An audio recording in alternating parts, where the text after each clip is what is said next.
In this video, I'm going to be hitting the trail with a few friends, and along the way, we're going to share with you 6 tips to help you more confidently take your place in the mountain biking community, because you deserve to be here.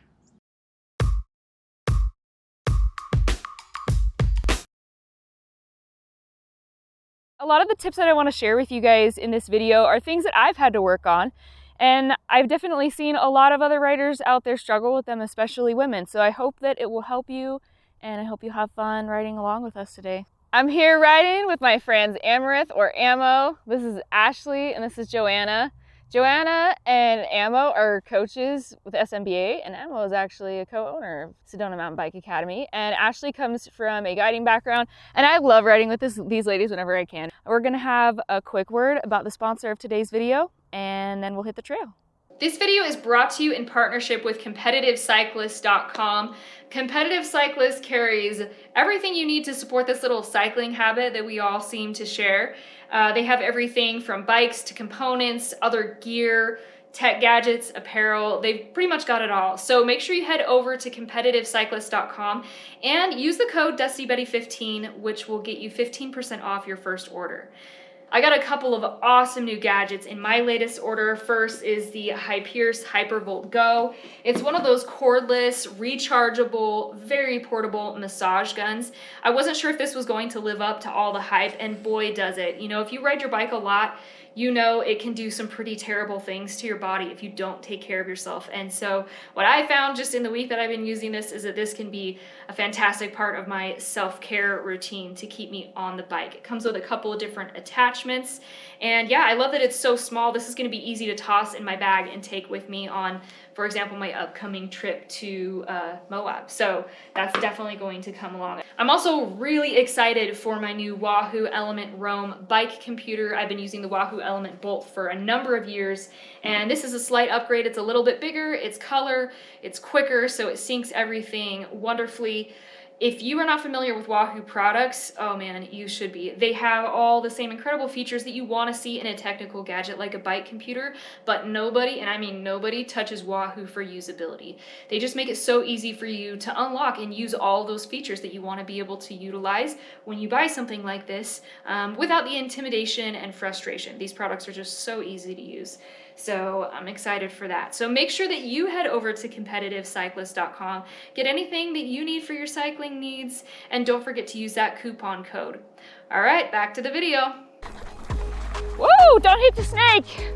This is Scorpion. Scorpion is cool because there's no like massive moves in it, but it'll keep you on your toes. Like this trail has a lot of lava rock. This is one of those ones that it's not one of the biggest, gnarliest trails here, but because of the rock composition, it's a place where people often get flat tires.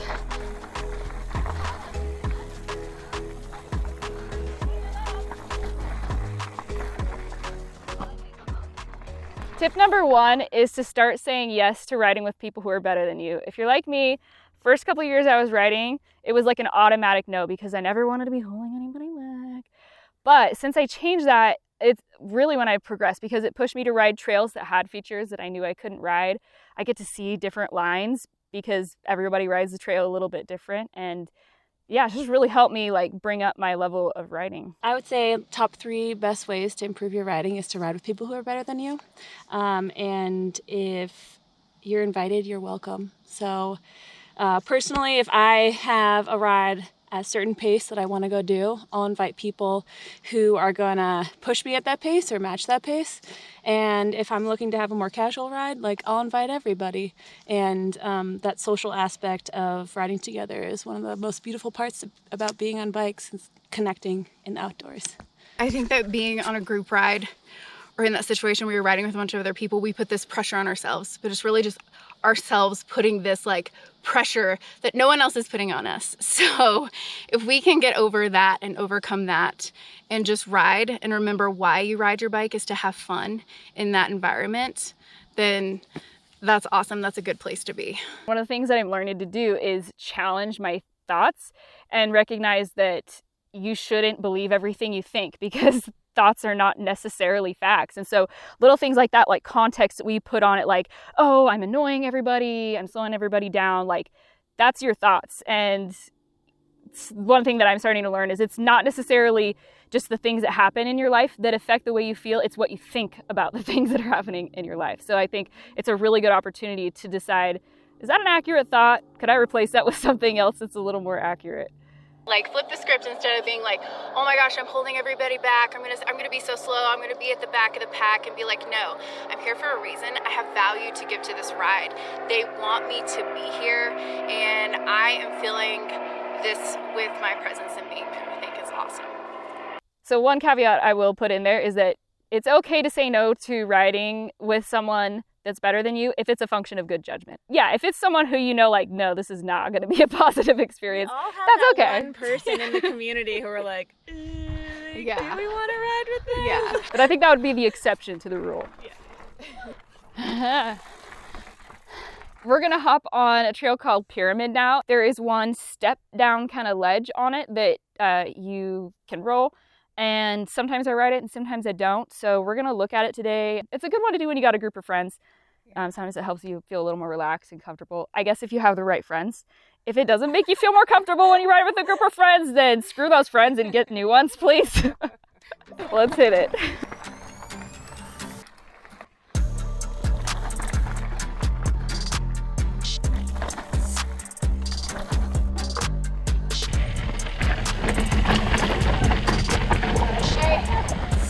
Not on that one run.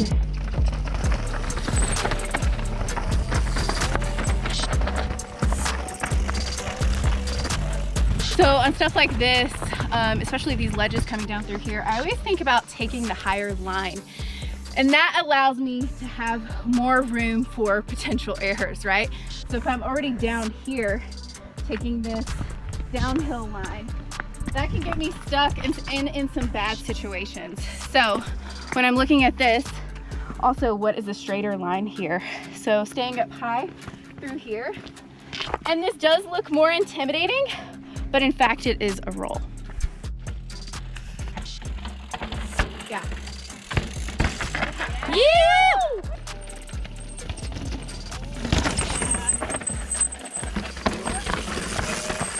The next tip is to stop apologizing. You're allowed to take up space in the mountain biking community. So if you're riding with people and they have to wait for you occasionally, when you catch up, instead of saying sorry, say thank you and smile and mean it, because you deserve to be here too. The very first mountain bike clinic that I ever attended was with Sue Haywood in West Virginia, and this is one of the first things that she told me. Every time I would fall down or do a skill wrong or like mess up something, right? She would look at me and be like, Joanna, stop saying sorry, stop apologizing, get rid of that, and come from a place of like you're learning, you're growing, you're always evolving on the bike, and you shouldn't apologize for that, ever.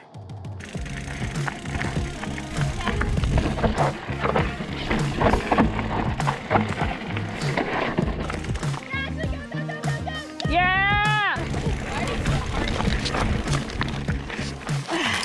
Ooh.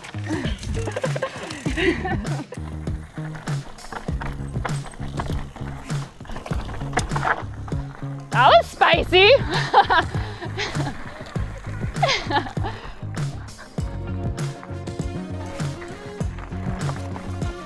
Whoop. Yeah. Oh, that's a nice line.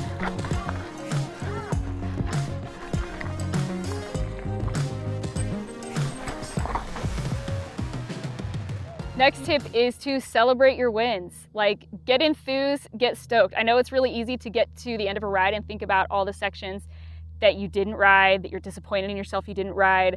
But the thing that should really leave the lasting taste in your mouth when you're done is all the awesome stuff you did, because you are awesome, and hanging on to that is what's going to keep you excited and motivated to keep riding. That's like the number one reason that I like to ride with women, because there's something about women building each other up, right? There's like this level of confidence that can only happen within just a group of women. And it transfers to the rest of your life, right? Like if I'm building confidence and like feeling good on a ride, and I like clean some stuff that I haven't gotten in a while or ever, that whole day for me is then different. Like it makes me feel confident in the rest of my life. There are plenty of 20, 30-minute rides that every proficient rider has gone on when they haven't felt super motivated. So small successes can be as small as like putting on your mountain bike shoes. Don't even worry about changing your clothes. Just pop on your helmet and go practice your skills in your driveway for 5 minutes. Like, that's how small the success can be, and that's something that should be celebrated for sure. I definitely learned that from Ammo, and I don't know why I always told myself, like, if I can't ride for X amount of time, it's not worth it. Like, something is always better than nothing. Well, and something else that I think that we need to keep in mind is that if we don't celebrate those small wins for ourselves, and no matter how big or small they are, right? It doesn't matter. No one else is ever gonna do that for you. So make it a big deal. It is a big deal every single time you throw a leg over the bike.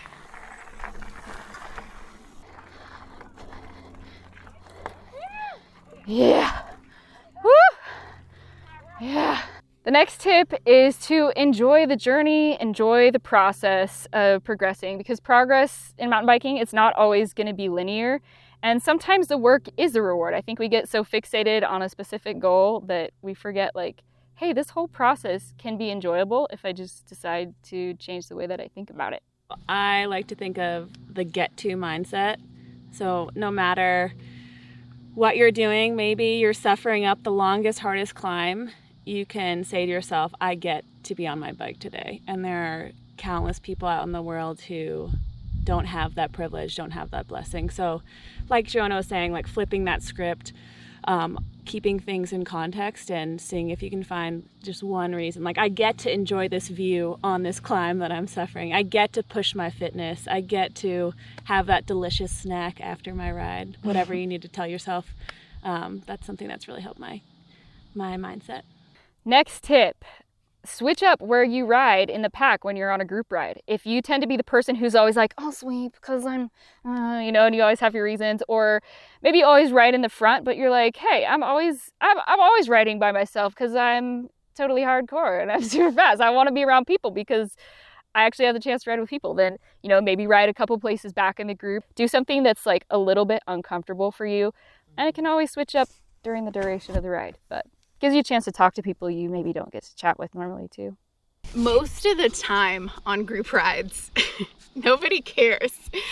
Especially if you're, at a trail crossing. I've had this happen several times. Like, oh my gosh, you go first. No, you go first. Or at ladies' rides, or it could be co-ed.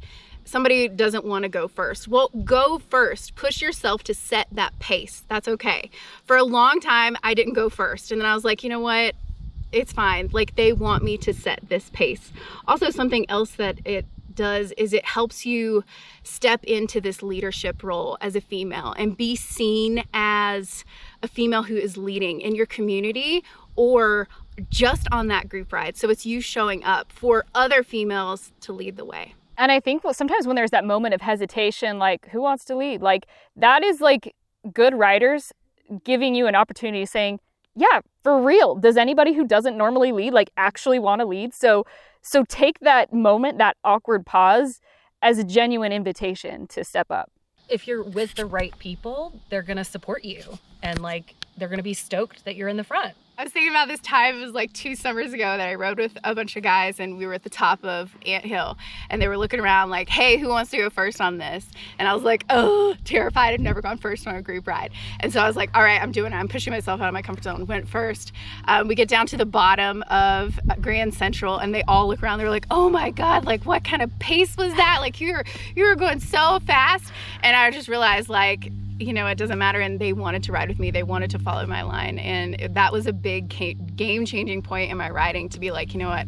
Go first. Ladies, go first. I got Oh, okay. here.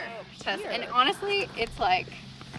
I was thinking like, tight-knit community, guys. I was thinking coming down here, but this makes the turn a little wider. You don't have to cut it as tight. And that's a little more rampy. So that makes good sense. You want to do your braking before you hit dirt. So once you reach that bottom scree, you're going to have the tendency to skid and slip. So you really want to control your speed in the initial part of the move. I want to watch you guys ride this. Cool, let's do it. There's one day I'm going to approach this and be like, yeah, and I'm going to do it. But today I'm going to visualize it and watch you guys. Smooth. Yeah. Yeah. My last tip is to make sure that if you're the type of person where you have riding goals, make sure that those are goals that are creating more enjoyment for you and not less. That's not to say that they're not hard. It's super rewarding to achieve goals, but sometimes when I've had like really like feature-based goals, sometimes that kind of started to ruin the fun of my riding. And so I reevaluated, like last year when I was doing all those big rides, that was kind of me switching it up, and it was like, I'm gonna do something that's still challenging but makes this fun again. And I started working on going on like longer endurance rides, and that's when I did like my first 30-mile Sedona ride and Round the Peaks and Black Canyon Trail. Or maybe the other way around, maybe you're always focusing on endurance and maybe you need to focus more on some of your skills that you can even practice on your street at home. So whatever your goals are, if they are taking away from your enjoyment, maybe reevaluate them and create new ones if you need to. Changing it up is such a good thing. This week I went to the bike park and just like rode the flow trail and then like practiced my wheelies on the way back up and did that like probably 20 times.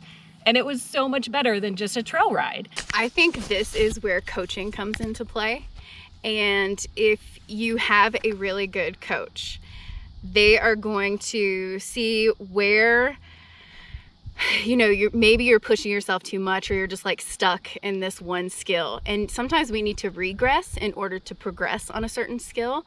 And we have to remember too, just like you said, Tess, to have fun in that, right? And so if you're not having fun, even when it comes to skills progression, you have to reevaluate and be like, all right, cool. So what is my ultimate goal with this, and why am I doing this? If it's to become a better rider and the best version of you on your bike, then cool, get there. But sometimes you have to stop. Maybe don't practice that skill for a while and go on to something different that you have fun on. I'm so glad that I get to ride with these awesome women. We're so lucky to have such a incredibly supportive and talented mountain bike community here in Sedona. Yeah. And I think to just like repeat what Ashley said earlier, the female mountain bike community is on the rise, okay? So doing big things, and it's awesome, and I love seeing other females show up, and women supporting women in this sport, because that's huge. Like now more than ever, I read a statistic the other day that there is more females now and in the last year riding than ever. So get out there, support your local lady shred, and support each other getting on bikes, whatever that may look like.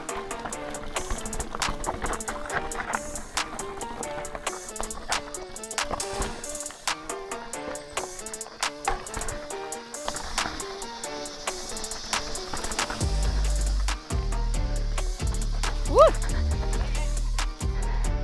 There's a tree there.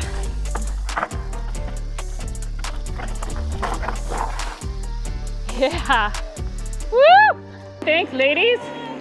That was good times. Yeah.